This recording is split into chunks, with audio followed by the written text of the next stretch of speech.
కష్టం మీరు నడుస్తారా? చాలా రిస్కీ కదా. అతను అడిగాను, ఏమంటే ఎవరు చేసేటువంటి పని సార్, మీరు నేల మీద నడవడానికే ఆప్సోపాలు పడతారు, ఈ తాడు మీద నడవాలా, బ్యాలెన్స్ సబ్జెక్ట్ ఏంటంటే ప్రాణాలు పోతాయి, నా పని కష్టమైంది అన్నారు. మా ఊళ్ళో ఒక మెకానిక్ ఉండేవాడు, కార్లు ఇవన్నీ కూడా రిపేర్ చేసేవాడు. సో అతను అడిగారు, ఎవరి పని కష్టం సార్? ఈ మెకానికల్ పని చాలా కష్టమైందంటే మేము దానికి ఏదో దూరాల ఆయిల్ ఉండాలా, బొట్టల నిండా ఆయిల్, మొహానికి ఆయిల్ అసలు ఉండాలా, ఈ కింద నట్లు బోట్లని వేయించాలా, నా పనే కష్టమైంది అన్నారు. మీరు అన్నట్టుగా మా నాన్న అడిగారు, మా నాన్న రైతు కదా, నాన్న ఎవరి పని? రైతు. ఇదేం పిచ్చి ప్రశ్న, రైతు పెట్టుబడి రైతుల పని కంటే కష్టమైంది ఏమిటి? మేము తెల్లారుజామున పోవాలా, వాన వచ్చిందంటే పరిగెత్తిపోయి గన్ను కొట్టాలి, లేకపోతే పొలం మొత్తం పుట్టుకుని పోతాయి, పురుగు పుట్టడం ఉంటాయి.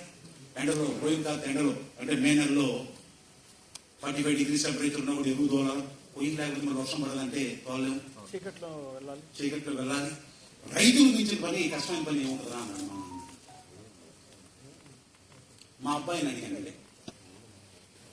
తర్వాత లేట్ అప్పుడు కాదు, 13 ఏళ్ళప్పుడు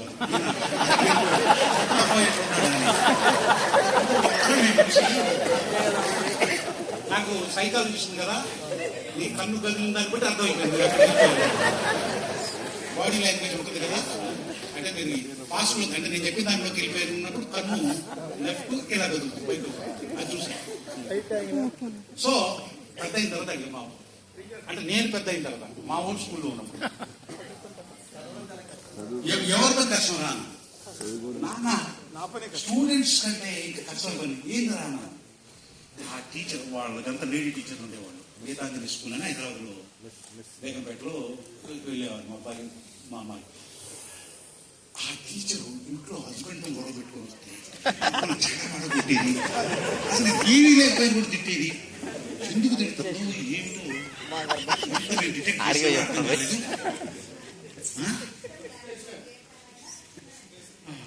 కుట్టేది. అది తర్వాత మాకు 3 లేకపోతే వచ్చి ఆ సబ్జెక్ట్ చెప్పేవాళ్ళు, కాన్సన్ట్రేట్ చేయమంటే అయ్యి వెక్కవు, వాళ్ళు అడిగి చెప్పకపోతే మరో ఒకటి వేసేవాళ్ళు. అంతకుముందు టీచర్ తిట్టిపోయింది కదా, ఇంతలోకే ఏమొచ్చిన కదా అది అడిగితే ఎట్లా కాన్సన్ట్రేషన్ కుదిర్చకు మామూలు నన్ను ప్రశ్నించేవాడు అనమాట. నేను ఆమె గుర్తున్నా మెడిటేషన్ ఆయనలా కాన్సన్ట్రేషన్ ఉండడానికి. ఆమె తింటే ఆ బాధలో ఉన్నాను, ప్రశ్న వేస్తే ఏం చెప్తాం, ఎందుకంటే మన క్వశ్చన్స్.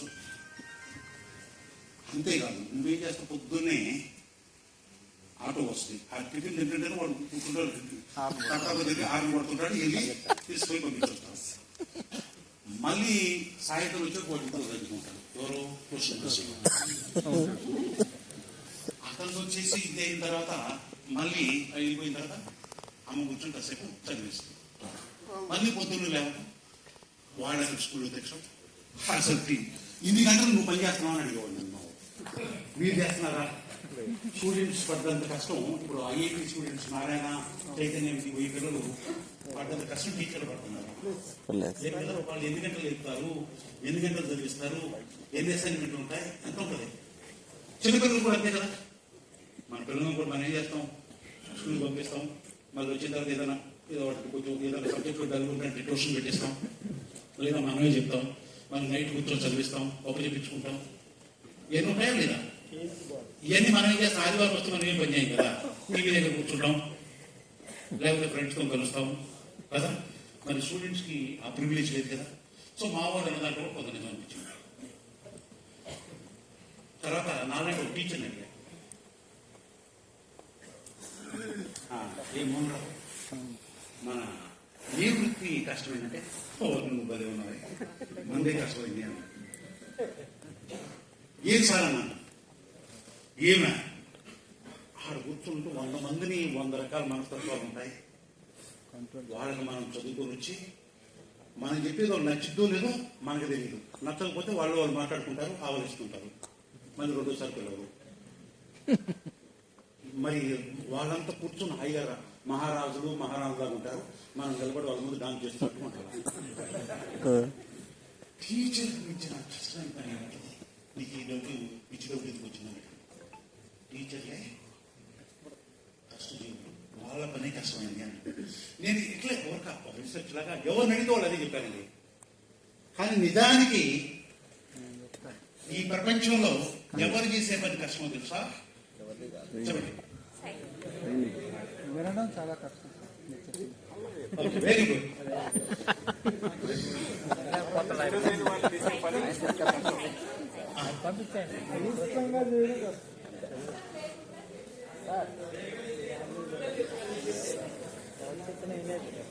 వినేది ఏమీ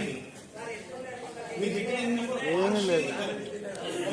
కరెక్ట్ 360 కొంతవరకు ఫుల్ కావాలి.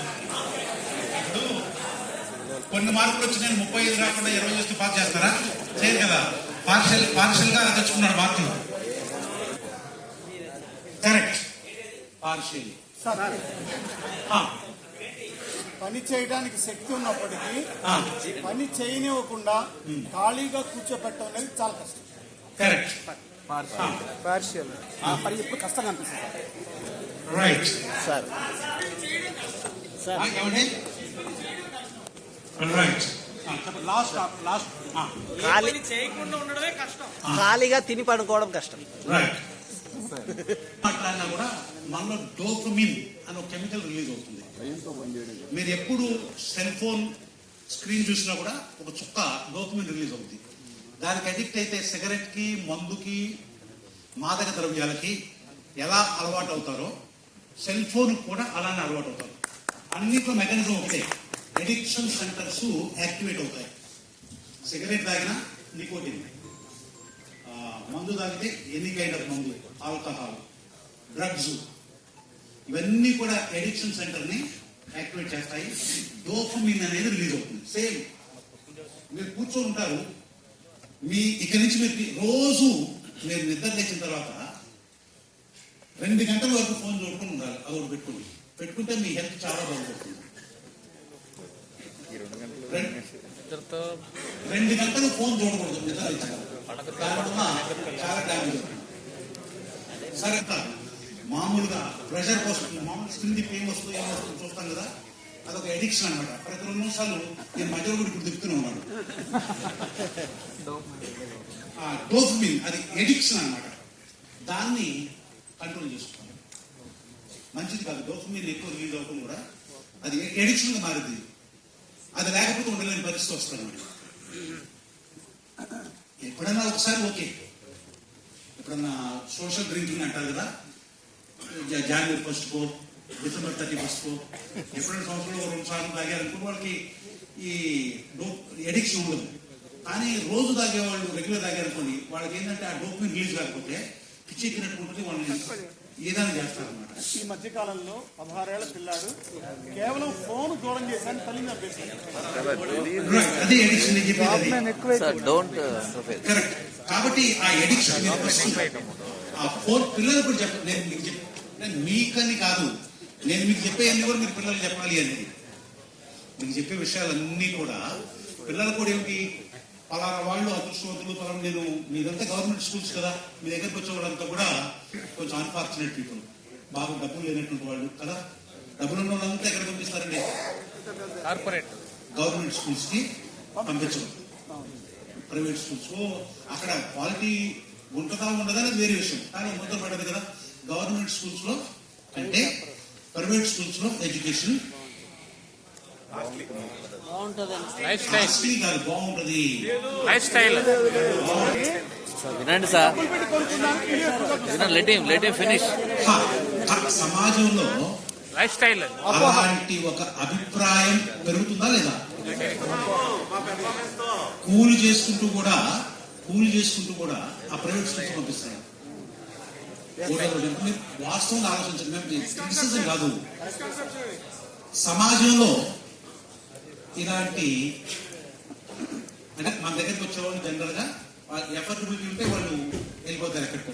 మన దగ్గరికి వచ్చేవాళ్ళు నిజంగా చెప్పాలంటే మిగతా వాళ్ళకంటే కాస్త పేదరికలు ఉన్నటువంటి వాళ్ళు కాదంటారా? ఒకళ్ళిద్దరు ఎక్సెప్షన్స్ పక్కన పెట్టండి. Exceptions are not examples. ఎప్పుడు కూడా exceptions cannot be taken as examples. 1-2 మినహాయింపులు ఉంటే దాన్ని ఎగ్జాంపుల్ ఎప్పుడు ఇవ్వకూడదు. ఎగ్జాంపుల్ ఇచ్చేది 90% అప్లై అవ్వాలి.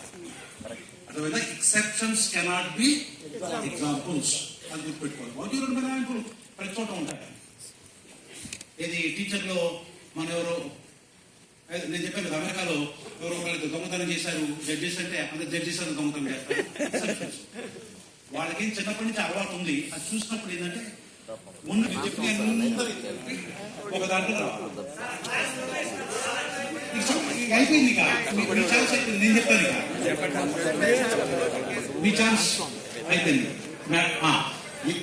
నా దృష్టిలో బెస్ట్ టీచర్ లేదా గుడ్ టీచర్ ఎవరు అంటే బాగా పాఠం చెప్పేవాళ్ళు కాదు. పాఠం ఎవరైనా చెప్పొచ్చు అండి. ప్రిపేర్ అయ్యారనుకోండి, ఇప్పుడు నేను ఒక క్లాస్కి 6 నెలలు ప్రిపేర్ అయ్యి క్లాస్ చెప్తాను. నేను జనవరి 3-4 తారీఖులో ఒక ప్రోగ్రామ్ చేయబోతున్నాను, ఇంటర్నేషనల్ ప్రోగ్రామ్. దానికి నేను ప్రిపరేషన్ మొదలుపెట్టి 4 నెలలు అయింది. దాదాపు 1 ఇయర్ ప్రిపరేషన్ ఉంటుంది. అప్పుడు 1 ఇయర్ ప్రిపేర్ అయిన తర్వాత 45 సంవత్సరాలు అనుభవం ఉన్న తర్వాత క్లాస్ బాగుండకుండా ఉండదు కదా. దాంట్లో there is nothing greatness. 1 year prepare అయ్యి నువ్వు క్లాస్ బాగా చెప్పి అదేం గొప్ప ఏం కాదు. అది టైంకి రావటం, టైంకి వస్తున్నావు అంటే నేచర్ని గౌరవిస్తున్నావు, నువ్వెవరినో ఉద్ధరిస్తున్నట్టు కాదు. రేపు రావాల్సిన సూర్యుడు ఎల్లుండి వచ్చాడు అనుకోండి, ఏమవుతుంది? ఇవాళ అస్తమించాల్సిన సూర్యుడు రేపు అస్తమించాడు అనుకోండి, ప్రళయం వస్తుంది. ప్రళయం ప్రకృతి వికృతి అయిపోతుంది, మొత్తం గందరగోళం కదా. కాబట్టి మనం నేచర్ లాస్ పాటించడం అంటే టైం మెయింటైన్ చేస్తే అప్పుడు మన లైఫ్ లో కూడా చాలా అసెప్ట్ అవుతాయి అన్నమాట. నేచర్ కి అనుగుణంగా ఉండటం, నేచర్ లాస్ పాటించడం అది. సో నా దృష్టిలో గొప్ప టీచర్, మంచి టీచర్ ఎవరంటే బాగా పాఠం చెప్పేవాళ్ళు కదండి. వాళ్ళు చెప్పొచ్చు. ఎవరంటే ఎవరైతే తన స్టూడెంట్స్ ని ప్రేమిస్తారో వాళ్ళు గొప్ప టీచర్లు అండి. వాళ్ళు గొప్ప టీచర్లు.